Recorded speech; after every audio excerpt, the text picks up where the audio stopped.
The National Anti-Corruption Commission. Let's get this right.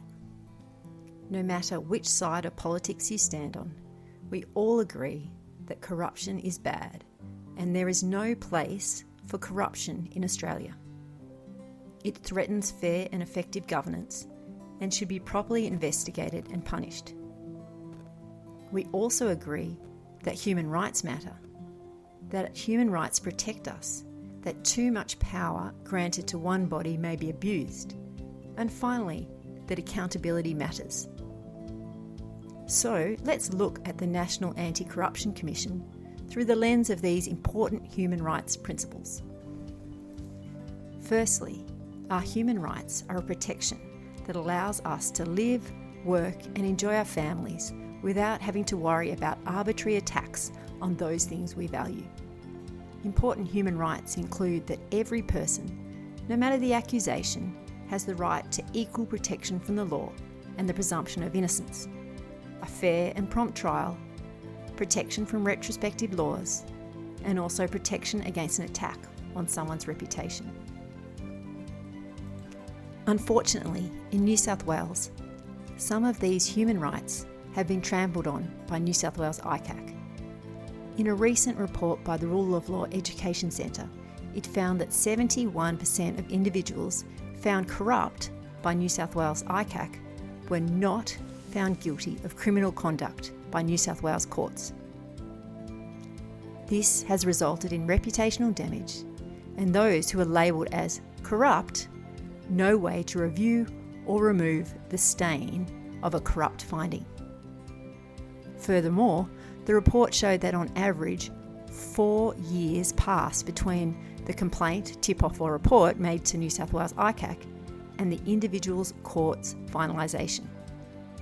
During this time of delayed justice, their career is often on hold, their bank account frozen, and they are put under considerable stress.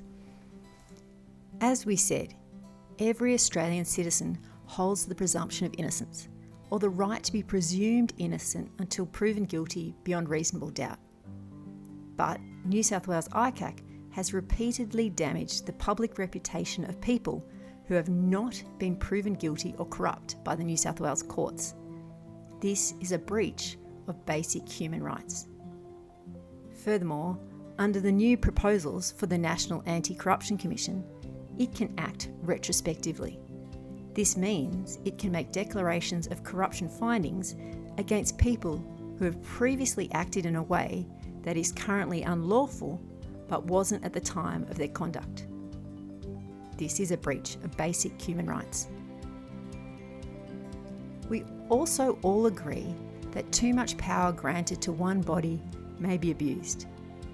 As a result, the investigator, judge, jury, and executioner should not be the same body.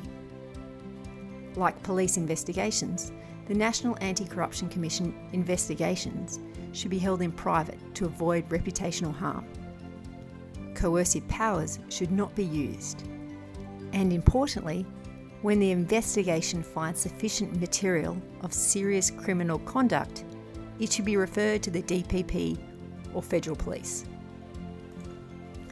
This raises the question, what exactly do we want the National Anti-Corruption Commission to do? Is it a court? If so, it must follow the rules of evidence, have the right to an appeal, and stop show trials. Or is it an investigator? Then why is it holding public hearings? Like the Coroner's Court, the National Anti-Corruption Commission should suspend an inquiry once it is clear that an indictable offence may have been committed, and refer the matter to the AFP or the DPP.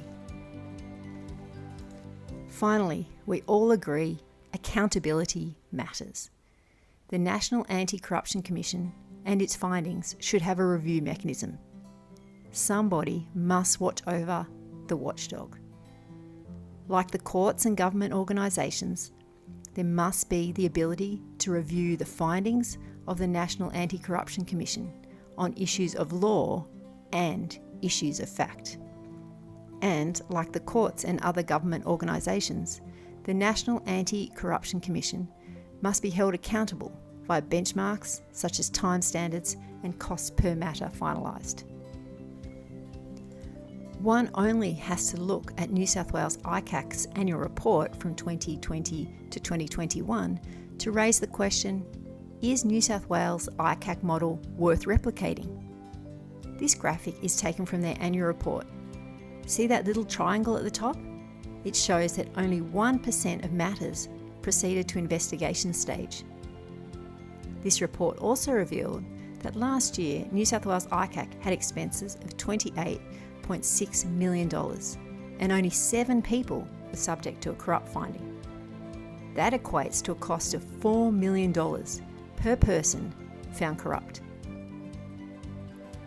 Another table from the ICAC's annual reports shows its own failures to meet time standards. As you can see, ICAC met its time standard of 16 months, a mere 20% of the time.